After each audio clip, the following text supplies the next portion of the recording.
Nonchalant. Nonchalant versus OA.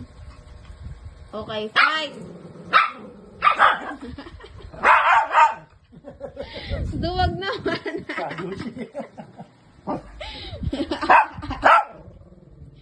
Ayan na naman. Ayan na naman. Ayan na naman. Ka na naman kasi kaya imutera ka na naman. Ayan na naman. Nonchalant versus OA. Oh, oh. Oh, sige.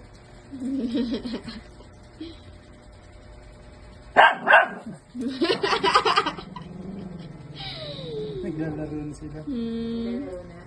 Nonchalant versus OA. Ano ni Ato, ma? Hindi. Siya ngayon ang tumatago kay Ato.